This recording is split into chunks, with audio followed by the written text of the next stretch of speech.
Welcome into episode 10 of the Fourth and Whinges podcast with your hosts, Mark and Rob. Good morning, Rob. Good morning.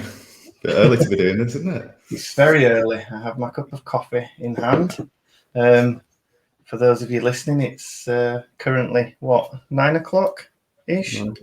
Saturday morning. So we're a little bit later on in the week than we were hoping to do this, but such is life. Things get in the way sometimes, like your drunken friends. But that's a story for another podcast. Week one is in the books. I, for one, would say it was a bit of a wild week one, even for week ones. It was crazy, wasn't it?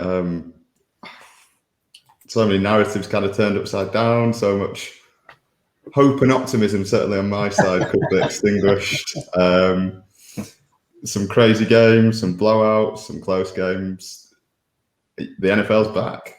Yeah, that's exactly it, isn't it? The NFL is back, and it just goes to show that no matter how much you try and predict these things and how much you think you know about stuff, you just really don't when it comes to the NFL. And it's one of the reasons why I love it so much. You just generally don't know any given Sunday, as they say. Absolutely. So yeah, we're going to obviously this is the first episode we've done in season, so it's going to look ever so slightly different. We're going to try and keep somewhat of a format now going forward, though, hopefully, unless there's anything that any listeners want us to kind of touch on. But if not, we're going to do news and injuries like we would normally do. Then we're going to review in brief week one games, anything that kind of stood out from those games, any takes we have, where did we get things wrong in our predictions, that kind of thing.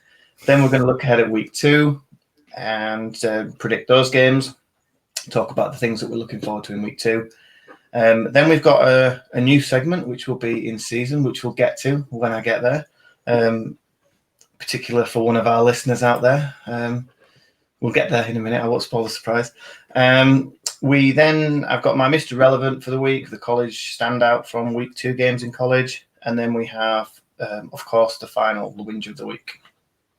So that's kind of what it's going to be like. So in terms of news and injuries, do you want to kick us off? Is there anyone that's kind of top of your list there? There were quite a few. Yeah, unfortunately, there was quite a few again. I think there were some big ones. Where to go?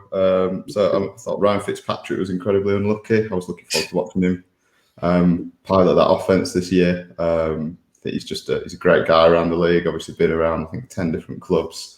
Had that very unfortunate hip injury, just looked like a standard sack to me. I couldn't see any way he got injured, but he's on IR now. He's out potentially 8 weeks. So they've turned the offense over to Taylor Heineke, who one of the benefits of recording Saturday morning is that we've seen the Thursday night game, and he looks okay. He looked pretty good. He had that sort of interception towards the end, but the Giants didn't punish him. I must admit, I've not seen it yet. I've seen the result, but I've not watched the game yet.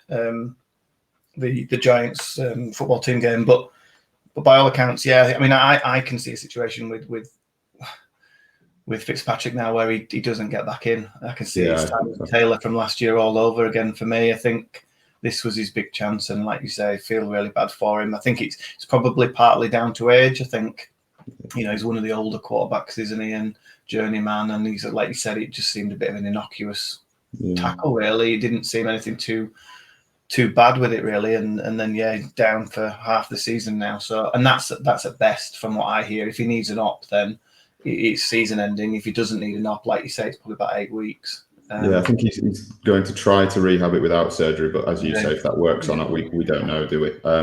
Just on the Thursday night game, I thought, Daniel Jones looked very good as well. To be fair, it's probably one of his best games that he's as a Giant, but Heineke certainly, when you've still got Terry McLaurin to throw to, and you've still got Antonio Gibson as your running back, Logan Thomas at tight end, it's a much different offense to previously. So I think they're still with a chance. I don't think it's completely sunk their season, and especially playing in that division. See what the Cowboys are like. The Cowboys did look very good against the Bucs, but I think I don't necessarily think their season's sunk. There seem to be, again, just so many injuries that some of which I don't know the exact details of. There's been a lot of people moved to IR, but I think in this day and age, it's different to how it used to be. If you if you went on IR, that was your season gone. But you can come back now after 3 games, can't you? if it's not a season-ending one. So you have the likes of Michael Gallup, Jerry Jeudy, Raheem Mostert. I think he is gone for the year. Yeah. Mekhi Becton. Mekhi Becton's a big one for the Jets. I mean, that Yeah. offensive line didn't look good on Sunday night anyway, and he's a huge loss. He definitely is. I think he's got the potential to be a stud at left tackle. He hasn't quite got there yet, but I think he's got all the potential in the world. And like you say, my man Zach Wilson was running for his life throughout that game. He really was, yeah. Even with Becton in the game. So Jeffrey Okudah again, the cornerback from Detroit. Yeah, he was there. Third overall pick, wasn't he, last year? Yeah. And, well, accounts had quite a good camp. Big loss. Yeah, and the one that got me the most, just the poor guy, Jason Verrett, San Francisco cornerback. He's been in the league for like 7 years now, and five of those 7 years he's had like season-ending injuries. He just can't catch a break. No. Somebody that I loved in college at the time when he came out. I thought he was a really undersized corner, but really, really talented, feisty corner. And he just hasn't been able to do it in the league because he just can't stay injury free. So that was really sad to see him go down. There just seems to be injuries every week. I mean, I'm hoping that we've got the majority of it out of the way now, and people can stay fit, and we can see how good everybody is with their full squads now. Because absolutely. I mean, it reminds you that these players are people. It's very easy to kind of look at it through a fantasy lens, but when you talk about people like Jason Verrett,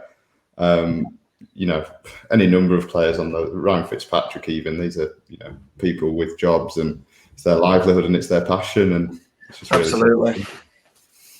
I think the other injuries to call out, Gerald McCoy, very similar as well. He had a season-ending injury last year. I think I kind of fell in love with him on Hard Knocks when he was playing at the Bucks. So again, just another big man that's gone down, unfortunately. Somebody wants to join the podcast. At least we've got one listener. For those that aren't watching on YouTube, Mark is now cradling a beautiful. Yeah, one of my cats has decided he wants to get in on the action. So there we go. That's what the bell is. It's not reindeer. Is this the new feature? This is the new feature I was going to keep under tabs for you. Yeah. No, so there seem to be so many injuries, and like I said, hopefully that'll be the majority of them out of the way now, and we can just have a clean bill of health from here, please. Yeah, fingers crossed. So week one, we didn't do very well predicting, did we? Well, you did better than I did. I did slightly better. I got 8 out of the 16 games right. You got 6 out of the 16. I mean, I don't even know where to start. I suppose we should start with game one, the Thursday night game, the opening game of the season, Cowboys Bucks. I think we both predicted Tampa Bay, as did most people. I think most sane people. But the Cowboys certainly gave them a run for the money, and I thought Dak played well. I think again now he's back. I think they're going to be fine. I think they'll be contending for that division for sure. I think they'll go as far as their defense goes. Probably they've got enough offensively to compete with most teams for me. And I think it's going to be they're going to go as far as the defense will take them. I think I hate to do it, but to go back to the injury front, DeMarcus Lawrence was ruled out this week as well. It's obviously a big loss from the edge for them. But yeah, I agree. It's great seeing Dak Prescott back. That offense just looks so much better. Rather than the Andy Dalton one or the Ben DiNucci one or the Garrett Gilbert one that we saw kind of rolled out at various times last year. Zeke still doesn't look quite like himself. I mean, it's very difficult to run against that Tampa Bay front, but hopefully he comes good sort of later on in the season. And hopefully the NFC East isn't just a complete sewer this year as well, but it was a great way to start off the season. Yeah, and like I said, I agree. Like you said, and I agree with the whole Zeke thing. I think he's clearly a top running back, but I think this is why you just don't pay running backs. This is, they've got this huge contract with Zeke, and is he really giving you anything that Tony Pollard doesn't give you? No. Is he giving you any more than you know, any of the some of the rookie running backs that we're seeing so far. Yeah. He's not, and you know, I think he's a great guy, or he certainly came across like that in Hard Knocks. Want him to do well, but you shouldn't be paying running backs massive contracts because they're just not worth it going into their second contract. They're really not, unless you can get them on the cheap. You shouldn't be doing it. Don't see the value there. So yeah, do you want to touch on briefly on the Jags? Nope. I would like to ask you a question about the Jags. So okay, go on. I've kind of gone backwards and forwards on it. I'm not really too sure what to make of it. So am I, oh God, we're going to be terrible again. That was absolutely awful. What the hell's going on? Or is it just the fact that it's the first game? You know, Lawrence made some incredible throws, made some very stupid throws, but he made some great throws. So how worried should I be? Well, for me, my take on the game, my take on Lawrence was, yeah, exactly that. He was very patchy. His good throws looked great, and you can see he has all the talent in the world. You can see why he's been a number one prospect coming out of high school, and we said this through the draft. You know, you can see why he's gone number one overall. However, his bad throws and his bad moments were like really bad, and they're not starting quarterback traits. Some of the throws and some of the errors that he kind of made. So, you know, he was just, like I said, very patchy. 2 big time throws according to PFF versus 3 turnover worthy plays. All 3 of those were those interceptions that he threw. But again, it's not all down to Lawrence either. So my take on the Jags is that I'm still extremely concerned about the head coach and what he's trying to do with that team. And Lawrence will be fine. I mean, you've got to remember, long-term Lawrence will be fine. If you remember Peyton Manning's first season in the league, he threw something like 30-odd interceptions. He will be fine, Will Lawrence, and the Jags might not win that many games this year, but it's about next year and the years beyond. And my worry for you is, where are you going from a coaching point of view? Apparently some of the staff that he's hired has already gone already. He seems to be falling out with his staff, and apparently, yeah, the way he's treating players is like college, and it's like they're not kids, they're grown men, and you have to do it differently. And I think if he didn't change his ways, that locker room is not going to stay with him for very long, in my opinion. That's what I think. I think that's a big concern for me. Yeah, I agree. I think Lawrence will be absolutely fine, but Urban Meyer scares me. I mean, there's already rumours that he was talking about quitting, which I think probably might be the best thing at this point. Yeah, I think very odd stories coming out of it. When he first joined and he hired his, forget his name, his strength coach from Iowa that had all those charges against him, he was forced to sort of stand down very, very early doors, almost straight away. And then if you're not putting Lawrence in the best position to succeed, you're not putting the right people around him. One of my whinges of the week I was going to intersperse it throughout, and I have many, but one of them was he just seems to hate James Robinson as well. Why aren't you using him? Why are we doing everything our power to? Why are we giving the ball to Carlos Hyde? Why aren't we sort of treating Robinson as a bell cow? We saw last year how many yards he could give us. That's my worry. But equally, one of my pet hates is overreacting to week one. So I'm trying to stay fairly level. Well, that's it. Week one tends to always be a bit weird and throw out some weird stuff. And in theory, you know, who you got this week? I'm just looking. Who are you playing this week? Who? Denver. Right. So again, probably a good team to be playing, to be honest. Well, I said defensively they're very good, but I don't know. You'd want to see. Yeah, you. If it wasn't the Texans, I don't think I'd have been bothered, to be fair. If that was almost any other team in the league, I'd have been fine with that. But the fact that it was the Texans, that did worry me a bit. But let's not make this a Jacksonville Jaguars podcast. No. I would say be worried, but don't be too worried. Maybe we'll leave it there. Right, great, thanks. So Seahawks Colts was one of the games that we had differently. That's one of the ones where I picked up a point on you because I did have Seattle. For me, it was all about just not trusting Wentz and not trusting, his ability to not turn the ball over. But I think Seattle played probably better than I was expecting them to out of the gate. Don't know why, because they're very good. Russell, they are a good team, and also Russell Wilson tends to play good early doors. He certainly did last year. He was MVP through 6-7 games last year for me, and Lockett making ridiculous catches. And Chris Carson on one of the PFF stats that I'm not going to say I fully understand it, but it's called elusive rating. And Chris Carson has nearly treble the elusive rating of anybody else in the league from week one. He seemed to have a very, very good game. And I think if they can get the running game back, I think they'll do really well, because that's what Pete Carroll likes to do, isn't it? He's that whole adage of run, pass. That's kind of how he plays the game. Not how I would advise it, but it seems to work when it works in Seattle. So Carson Wentz didn't look disastrous. He looked okay. better, if not great. But for me, I don't know about you, but for me, the kind of the standout shock for me was Philadelphia, Atlanta. For the Eagles to kind of blow out Atlanta like they did. Not that I ever thought Atlanta were going to be that good by any means, but you know how low I am on Jalen Hurts and the Eagles, and was that just I'm going to be looking at that this week, and I want to know if they're for real, and if they are, how have I got that so wrong? Because he looked fairly good. Well, he did. I mean, we both had Philadelphia very low in our power rankings last week. You had them 31st, I had them 30th. I did only have the Falcons 28th. I think the thing that kills the Falcons is just that defense.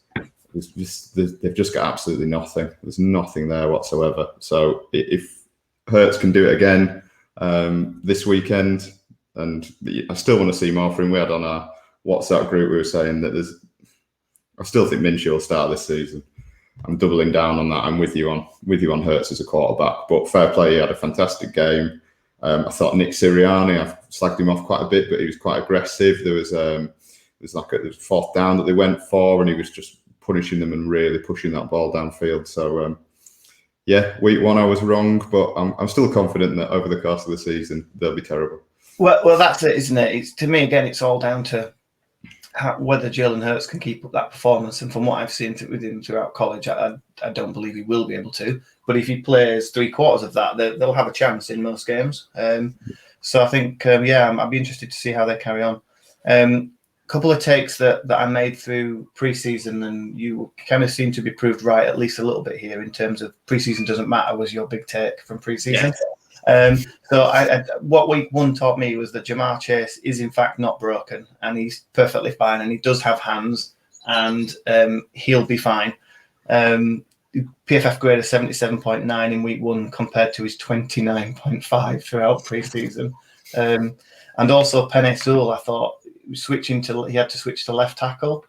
He played right tackle throughout preseason, which he'd never done in college. Lo and behold, he shifted back to left tackle in week one, and he was very much better. 75.6 rating versus 38.6 in preseason. So, two rookies that I was keen to watch, see how they got on compared to how bad they were in preseason. I think that whole I think the Detroit game was very interesting on its own as well, actually, because they were down a lot early doors, and they didn't give up. They kept fighting, which I think is what the spirit that Dan Campbell sort of embodies and has tried to sort of get in, and that looked to work. So Jared Goff, whilst he was in no way, shape or form amazing, I think he had 2 or 3 sort of as PFF call them, like turnover-worthy plays, but he got away with them.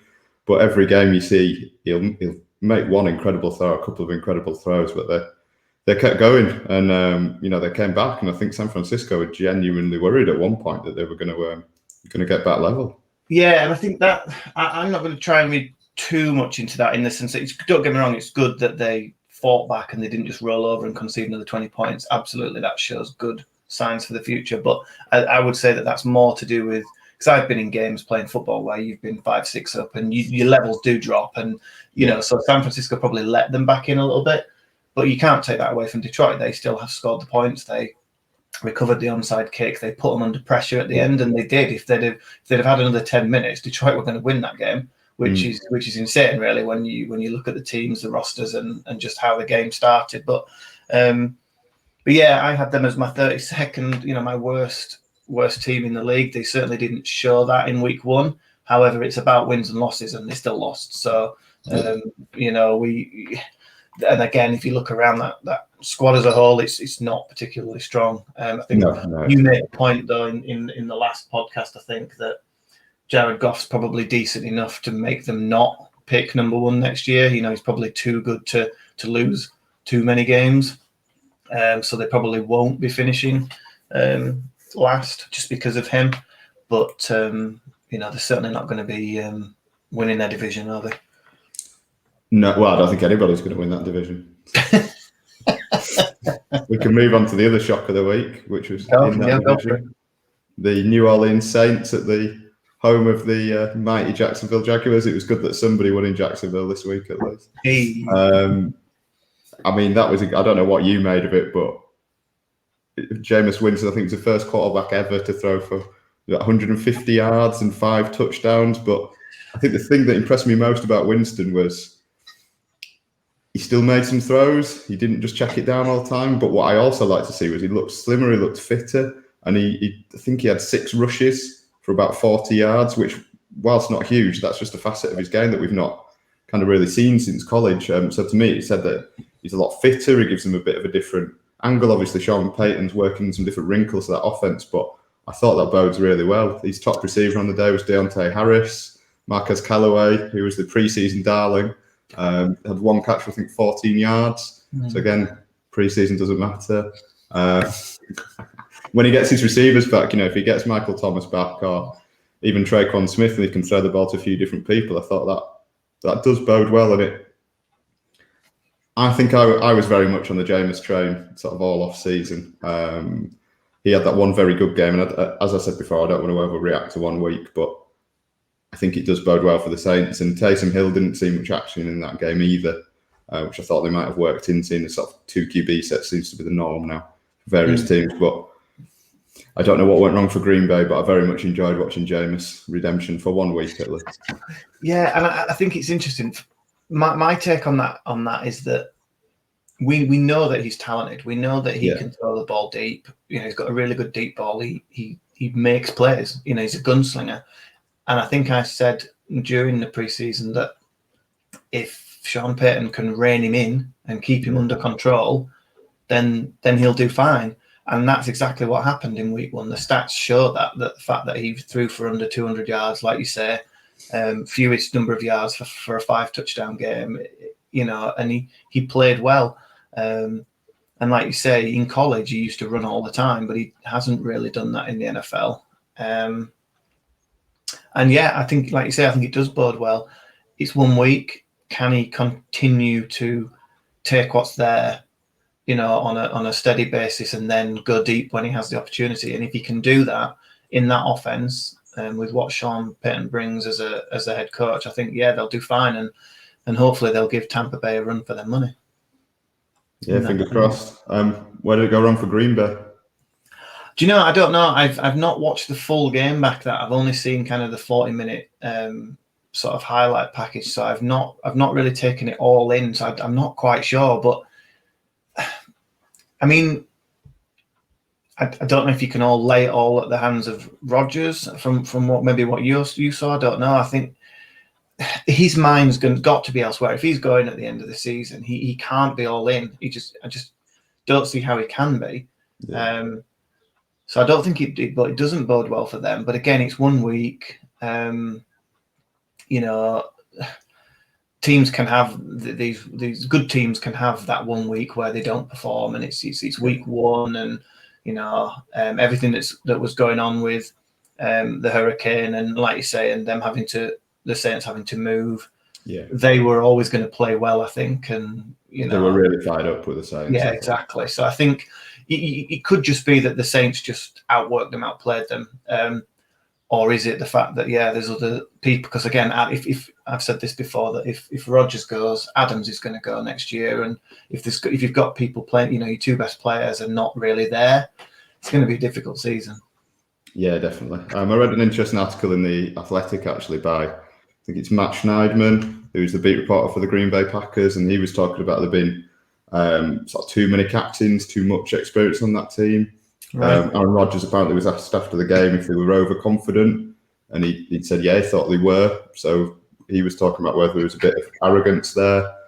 He sort of called out the point that last season they had 3 team captains. So they had Aaron Rodgers on offense, and Zadarius Smith on defense, and Mason Crosby as a special teams captain. This year, I think Matt LaFleur was bragging that he had, I think about 15 players. I got double-digit votes for captain. So now they have 3 on offense, 3 on defense, and 1 on special teams. So they were just talking about, there was this attitude of, we've got all this experience, we're playing so well, we're just going to go in and beat them. And yeah, I think like you said, with the hurricane and everything, New Orleans just wanted it more. But yeah, we will see. Yeah. Well, are there any other sort of standout? Arizona, I guess, was the other standout. That was incredible. Yes. We were saying, I think, last week or the week before that we're both quite sour on Cliff Kingsbury and that offense, and then boom, there you go. And again, I think what I would say though is that I certainly wasn't high on Tennessee, and I thought they were going to have a down year. And again, is it just a product of the opposition that they were playing, rather than Arizona being, having taken this massive step? But I mean, when Murray looks good, he looks amazing. But he's got turnovers written all over him for me. I don't ever think he'll be a top 5 quarterback because I think he's just too prone to errors. But again, his arm's amazing, and he's obviously got the running ability.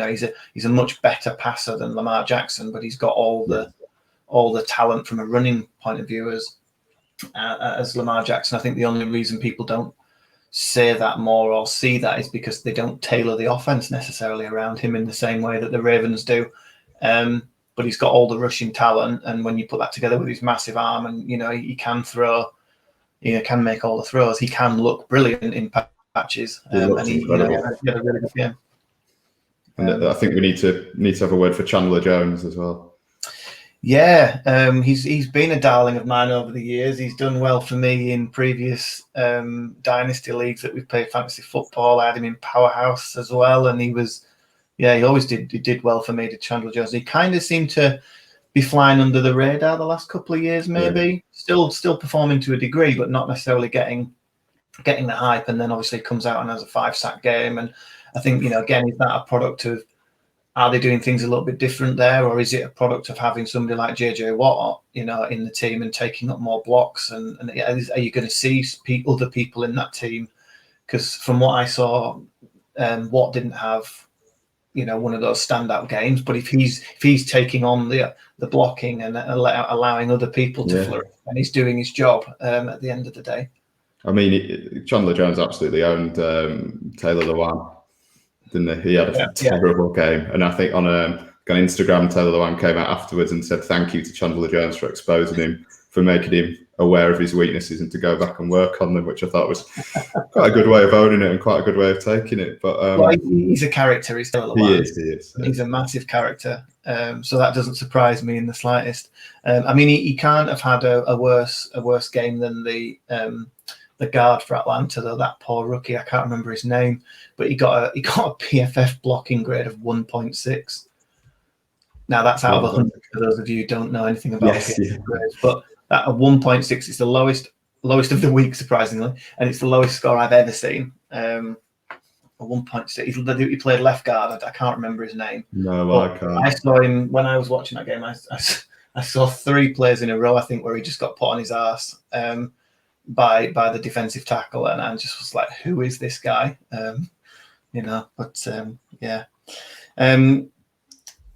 Pittsburgh beating Buffalo was certainly a surprise to me. Not from the point of view necessarily that Pittsburgh scored 23 points, but the fact that Buffalo only scored 16. And is that, again, a product of the defense that they're up against? Is it Josh Allen's regression that was inevitable because he was never going to keep playing at the way, the performance levels that he did last year? So again, keen to see if that is a blip for Buffalo, or whether they have peaked and missed their opportunity last year. I think they were probably just I think it's probably a combination of all of that. Josh Allen's definitely going to regress. I still think Josh Allen have a very good season. I think I picked him for MVP actually. Yeah, you did. He's definitely going to regress. He can't have as good a season as last season. I think the Bills were almost unlucky in a way to play Pittsburgh. Just the coaching staff in Pittsburgh it's always been top notch. Mike Tomlin's always, very, very clever, very astute. He's been there a lot of time. They've got a lot of continuity, and he obviously had a game plan for that game, and they executed it. And we'll see if they can maintain it this weekend against the Raiders. But I just thought it was one of those week ones games. You don't really want to be going to Pittsburgh in week one. So yeah, I think probably keep an eye on it, but let's see how things progress. Really. Yeah. What was I going to say then? The other game that I think was a shock to probably everybody, other than any Las Vegas Raider fan, was the last game, the Ravens losing to I think the Raiders fans would still have been shocked, to be honest. Exactly. In some ways, I don't quite know how they won that game. I think, well, clearly it wasn't their offense, even though they scored 33 points. I think their defense was insane, and I'm pretty sure there were some shocks in our fantasy league as a result of the Raiders' defensive performance. I know Max Crosby was one of the highest scoring fantasy players on defense, and looked really good. I was saying to Chrissy that it doesn't matter where you get drafted, does it? It's all about how you perform. In the same draft, they take Cleveland Farrell number 7 or 8 or whatever it was in that draft. It was a healthy scratch in that game. Yeah, exactly. And then they take Max Crosby in round 3 or round 4, whatever it was, later on in the draft anyway. And he clearly has outperformed him. He outperformed him in the first season, in his rookie season. But Cleveland Farrell was still seeing time ahead of him because he was the first round pick. And now they've come around to the idea that, no, you just play your best players, mate. It doesn't matter where they get drafted. And lo and behold, like you say, he's a healthy scratch, like Cleveland Farrell, and Max Crosby's kind of destroying people. So, I still don't believe in the Raiders. I still don't think they're going to be a threat in the division. Personally, I think the threat for the Chiefs will come from the Chargers. I thought that before the season, and nothing's kind of changed my mind there, really. I think all credit to the Raiders. It was a great performance, especially on defense. I was going to say offense as well. You referenced. I think the offense we can just call Darren Waller. Basically, there's nobody else. I know Zay Jones caught the winning touchdown, but he was he tagged in 19 times. I think Darren Waller. It was just insane. I mean, you take him out of the game, nothing scares me in that team offensively. It really doesn't. So we'll see if I'm proven wrong. Maybe I'm just a Raider hater as a Chief. I don't know, but there was a funny moment. I don't know if you caught it. There's a funny moment. I think it was 2nd and 14 in overtime, and Gruden sent out the field goal unit. No, it was 2nd and 9, and he set out the field goal unit to sort of kick it to sort of win in overtime. And then they took a penalty, I think, for delay of game. Went to 2nd and 14. He sent Derek Carr back out there, and then he threw that touchdown to Zay Jones to win it. So I don't know that Gruden knows what goes on inside Gruden's head sometimes, but I said that last week, didn't I? I just don't trust him at all. I just don't know. We may owe David Carr an apology by the end of the season. Anyway, we've been ripping him for his Raiders Super Bowl prediction. But I'm more than happy to do an in-podcast apology if the Raiders get anywhere near a Super Bowl, let alone win the bloody thing. Yeah. And I guess you asked me about the Jags, and what did you think about the Chiefs game? The Browns Chiefs. I thought it was again. I thought it was a shame it was week 1 because it was a game that I was really looking forward to. Two top teams. It's very difficult to draw some conclusions when your punter botches a perfect snap, then absolutely panics for. I think he still had time to get that punt off, to be honest, but he didn't. He picked it up. He ran around, and I think you've made some notes in our thing. It's just it's so difficult to beat the Kansas City Chiefs. They're so resilient. They've got so many weapons. I thought it was a really good game. I thought it could have gone either way. I was a little bit gutted for the Browns just because everything they've been through and where they've come from and the team they have now. I was obviously very pleased for you as a Chiefs fan, and who doesn't enjoy watching the Chiefs. But I think it just shows the resilience and how difficult it is going to be the Chiefs. You're absolutely right with what you said before. I think that the big threat's going to come from the Chargers. It's interesting to me that every team in the AFC West won and every team in the NFC West won. So there's some strong divisions out west. But yeah, it was a really enjoyable game. It was a shame that Jamie Gillan botched that snap because things could have been a bit different. But I mean, even so, you wouldn't put it past Mahomes to march 99 yards down the pitch, to be fair. So no. I mean, that's it. I mean, like you said, I put in the notes that it's extremely hard to beat the Chiefs. The Browns almost played a perfect game, barring, like you say, I can't think of the word I'm trying to say, but that error, you just don't expect your punter to do that. And even if he drops the initial snap, just punt it to the side, do something with it. Get your foot on it. And even if you get 20 yards, it's better than the way you ended up there. Just do something. And he just, like you say, just had total brain freeze, didn't he? That was the only time they punted in the game, which I think tells you how well they played. There weren't many series in that game. So I think the Browns had sort of there were 9 drives. I think the Chiefs had 8. Yeah. So it was, I think we punted. We both punted once, I think, in the game. Yeah. But you have to almost play a perfect game to beat the Chiefs, and that's not many teams out there can put together the perfect game, and the Chiefs clearly don't have to put the perfect game together, and they will beat most people most weeks. I think they, in terms of the grading, they were bottom half of the league in almost every team statistic, and yet they beat arguably one of the top 4 teams in the league. But again, I still do worry that that's based on having the 3 superstars in the offense, and if any of that changes, the Chiefs just wouldn't be the same team. So it's kind of volatile, and whilst they are healthy, we need to be picking up the wins and picking up the Super Bowl wins, because that won't last forever. But it was a game that in the past I think I would have stressed watching it, because I'm not the best when we get behind. But I think the last couple of years has told me that, and that we're never out of a game, and we're one play away from being right back in it. And that throw deep to Tyreek Hill in that game kind of always seems to be a deep pass to Tyreek Hill that kind of snap us out of whatever we're going through and enable us to kind of start playing better and pick up the win. So glad to get it out of the way, glad to get that game won. And not be sat at the bottom of the AFC West, like you say. But yeah. So I think that pretty much wraps up week 1. And again, whoa, have you got one that you want to talk about? Go on. Missed the big story. I know where you're going. Sam Darnold, baby. Don't try and tell me that they won that game because of Sam Darnold. Just don't go. Different player.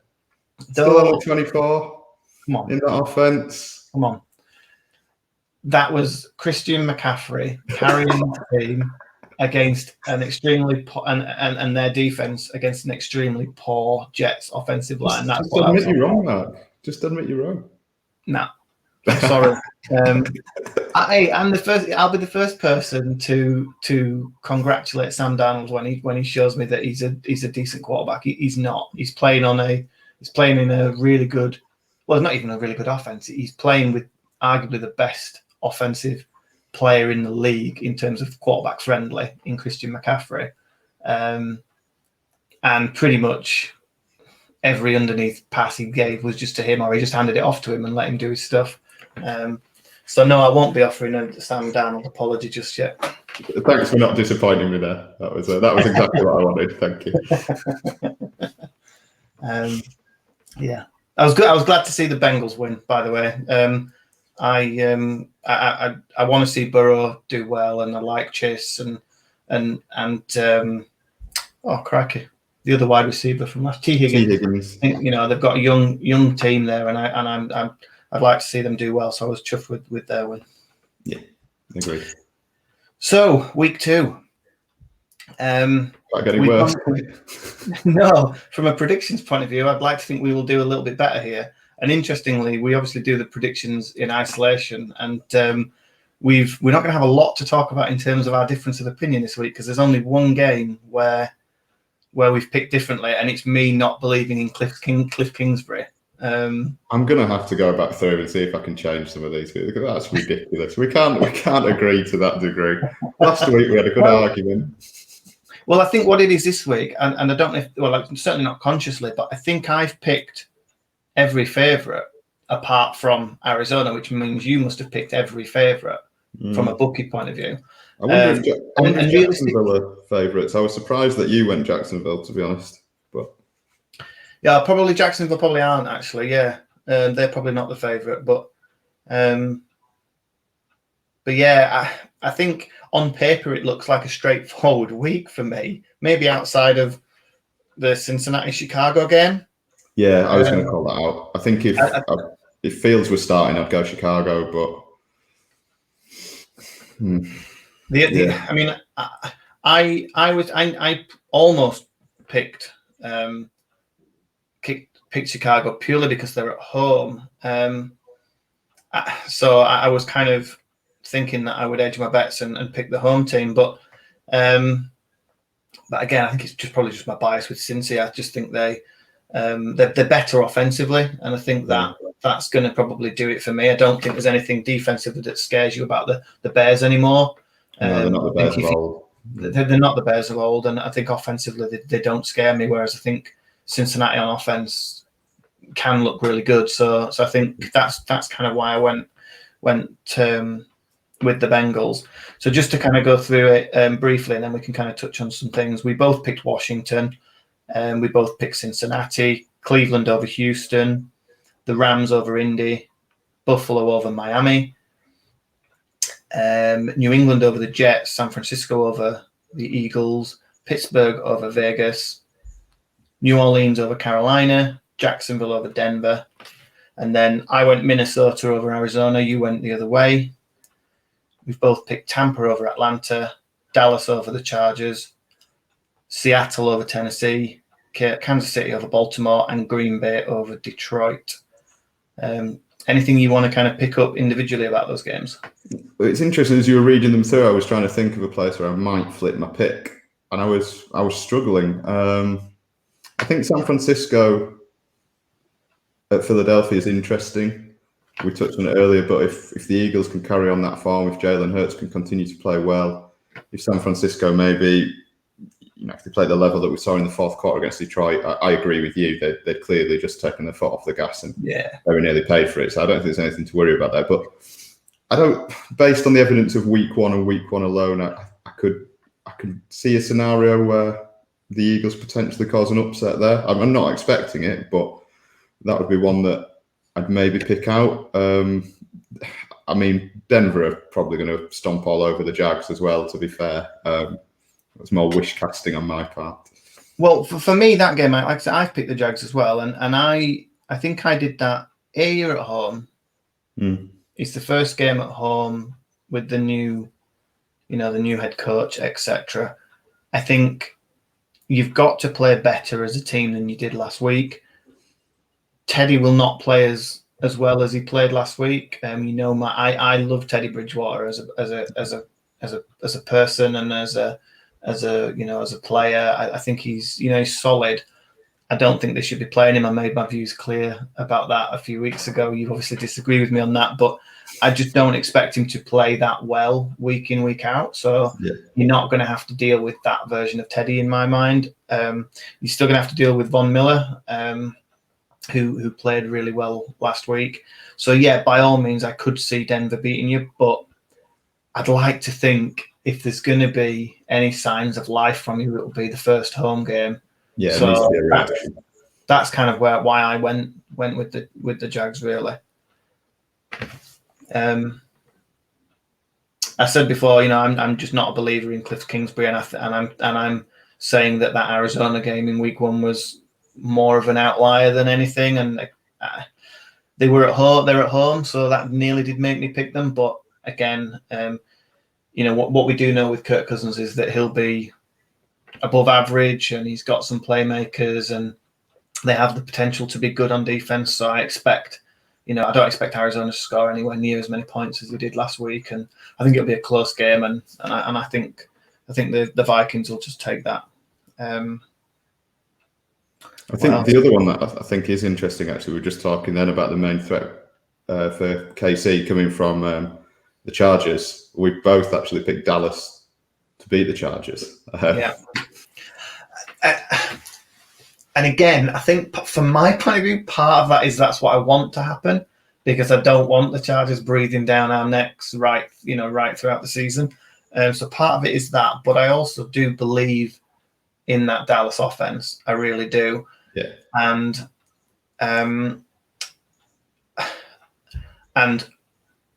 the Chargers, Derwin James played all last week, I think. Yeah, he played. He had a really good game. And I think he's not injured this week, so that bodes well for him and for that defense. I think if they can get a full season out of him, they've got even more chance.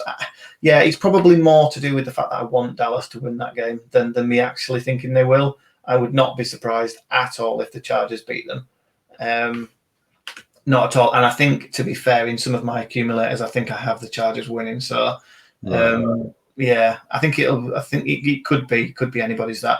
I think it's interesting that the AFC East are playing each other. So you've got obviously Buffalo at Miami and New England at the Jets. So we get to see Mac Jones versus Zach Wilson, and we get to see the magnificence that is Tua at home to the Bills. So that's an interesting couple of games just to see again where that division stacks up against each other early doors. Should we move on to the new weekly feature? So yeah, the new weekly feature that I spoke about, I kind of teased you a little bit there. But one of our friends that we play fantasy football with, hopefully you'll be listening, Girth. Shout out to Girth. Has heard me talk about my views on Tua and has kind of suggested that if he plays much better than I expect him to, and if I'm wrong about Tua this season, that I should offer a formal apology on the podcast and tweet Tua directly to give my apologies. So what I've agreed is that if Tua finishes in the top 16 from a PFF grading point of view, then I will be more than happy to personally tweet Tua and to apologize and eat my words. But I don't rate him as an NFL prospect. I don't believe he's going to be a top tier quarterback. I put my neck on the line here and said I don't think he's going to be a top half, a top 16 quarterback. So we're going to have Tua watch each week. We're going to see, we're going to talk about how he performed and kind of just read out his stats and his grading, see where he is, see if I need to be worried, or see if I can put my pen and paper away and not have to write no apology note. So obviously week 1, they played New England. They won the game. What was it, 17-16? Yeah. 17-16, so it was a close game. Neither here nor there. They didn't offer too much offensively, either team, really. I think it was that they've both got solid defenses, so I didn't expect it to be a massive shootout. But his stats were he threw for 202 yards, 1 touchdown, 1 interception. He had a PFF grade of 57.8, which ranks him 28th after week 1. So I am perfectly happy this week. I'm feeling vindicated, and is that the right word? And yeah, no bother. So we can go ahead and obviously into week 2, he's got Buffalo, another strong team. Don't expect him to light the world up in week 2 either. Especially especially seeing what I've seen of him already. Think you feel a little bit differently about Tua, don't you? So anything that you can offer, anything you can kind of offer or comment on to maybe think this will turn around and that he will play a bit better. I mean, I do think he's better than you think. I don't think he's a world beater, but I think he can be. I think for me, the jury's still out, to be honest. I get what you're saying about him. I totally agree. Everything we've seen so far doesn't show it. Last season was a bit of a strange one with COVID, with not having a pre-season, with not being able to prepare. He had Fitzpatrick obviously sitting behind him. He was in and out of the lineup, still coming back from that hip injury. So I'm almost giving last season as a wash. But I will need to see something from him this season to make me think he can be a top 16 quarterback, a top 10 quarterback, which is where they took him in the draft. They're expecting top 10, really, top 8. He does need to take some steps. I think he's in a good situation. I think Brian Flores is a very good coach. It worries me that they have co-offensive coordinators, which I don't think any other team in the league has. I think it's George Godsey and I forget the other one. So that's not really a healthy kind of situation there. But I will trust in Flores, as I say. I think he's good. He's got Jalen Waddle now, so he's got a bit more of a playmaker there. I worry about the running game. But I think this is the interesting thing. I think what I'm trying to say with my my comments around Tua is that he may well win games. Miami may well win games. He may well throw for many yards, right? He might throw for touchdowns. He might run for touchdowns. But what I'm saying is, as a quarterback, he's not that good. You can put a quarterback in an offense, and he'll do well. Yeah. If you put Tua in the Chiefs' offense, he'd probably look really, really good. Yeah. You put Tua in, I don't know, Jacksonville. Jacksonville's offense. He's probably not gonna. He's probably gonna look even worse. He has playmakers. Devontae Parker are really rare. He's got Jalen Waddle. He's gonna have Will Fuller coming back. He's got a running game.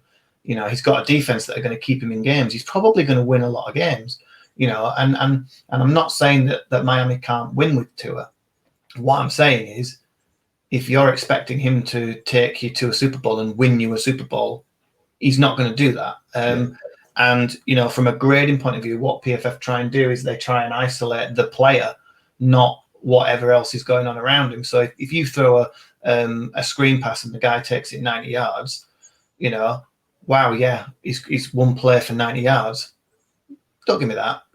He threw a ball 10 yards to his right after 1 second, under no pressure, etc., etc. So what they try and do is they try and, as I said, take all of that fluff out and the opponents, your skill players out of it, and just grade the player.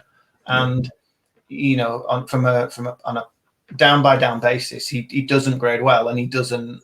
He's not going to be a top 16 quarterback. He's just not.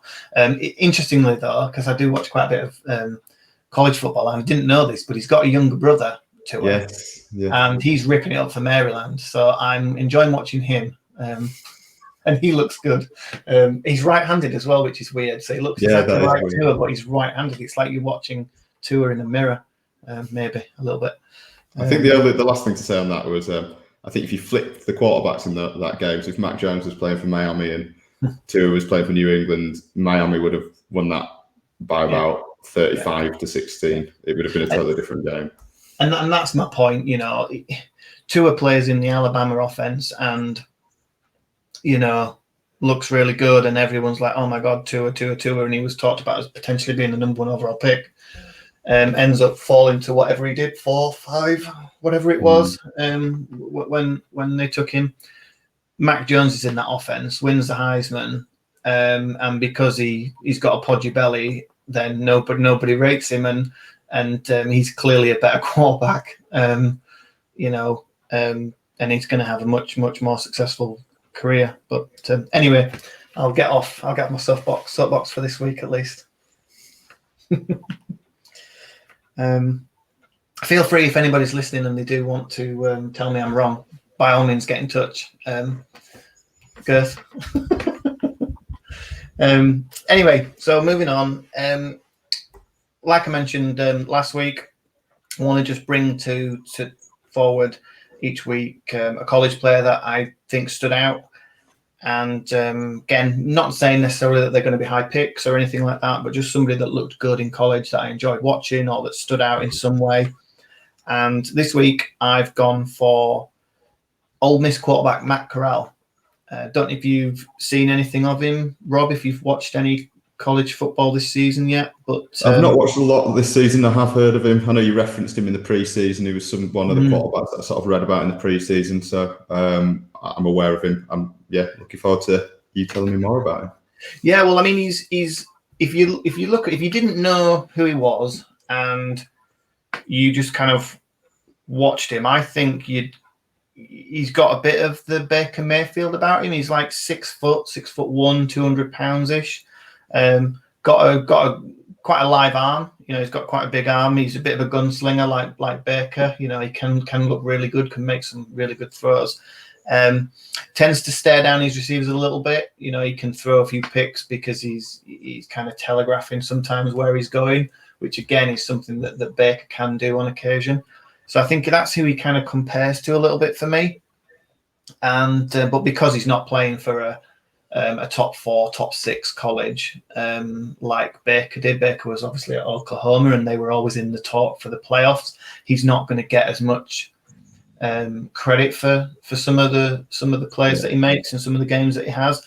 So over the last kind of couple of weeks, since we did the last podcast from a college point of view, he played Louisville in week 1, and he went 22 of 31, 381 yards, 1 touchdown through the air, and then he ran for 55 yards on 12 rushes for another touchdown, graded at 85.1. So he had a decent game against Louisville. Louisville are, they're not the best college team, but they're certainly, they're decent. So that was a decent test for Ole Miss.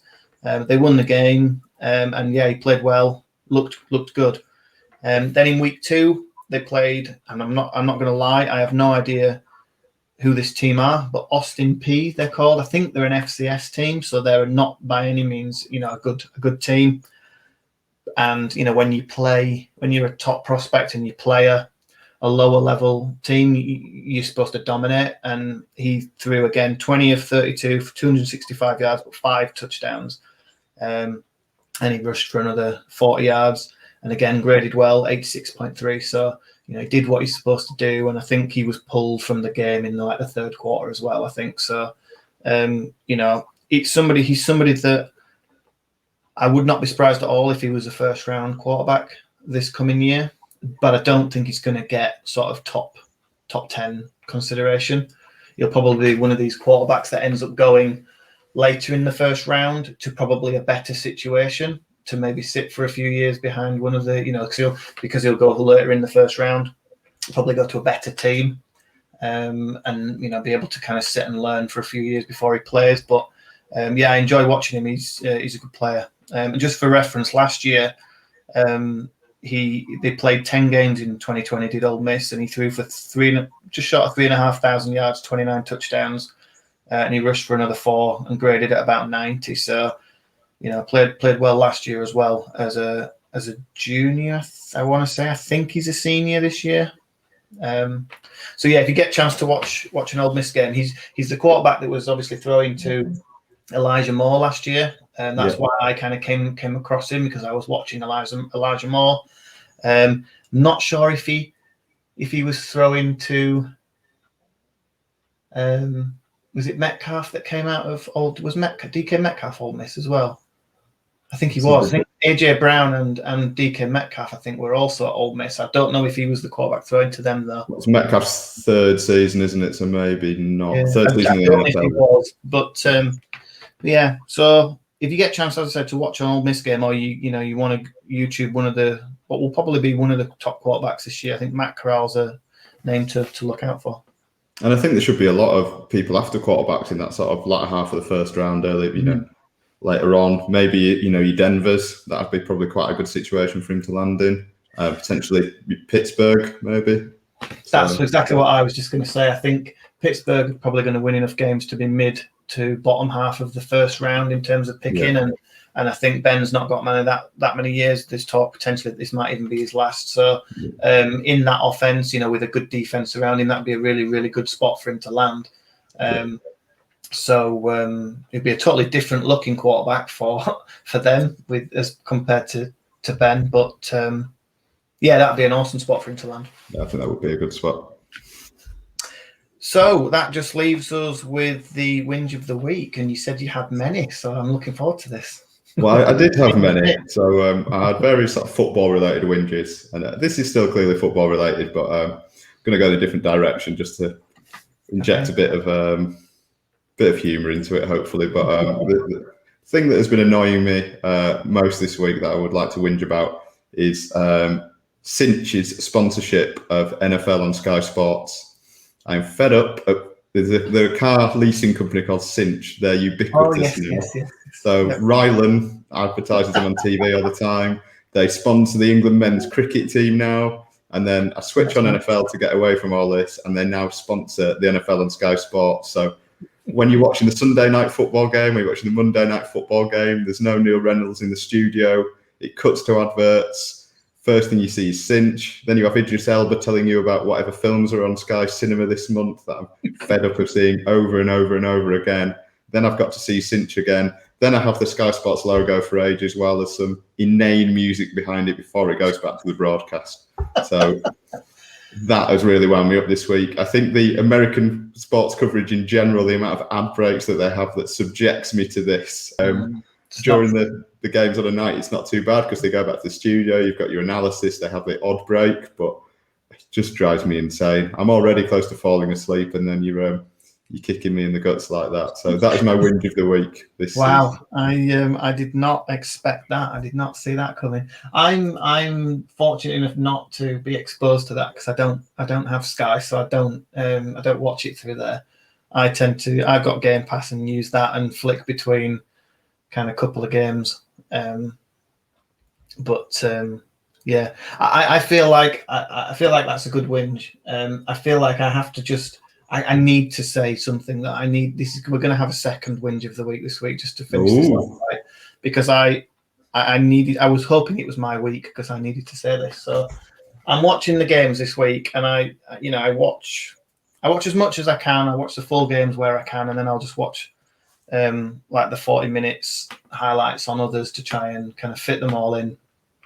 And I got round to the Seattle Indianapolis game, and I couldn't even bear the 40 minutes game. I had to put the highlights on the 7-minute because I can't watch games in that stadium with that pitch. What the chuck is going on with that pitch?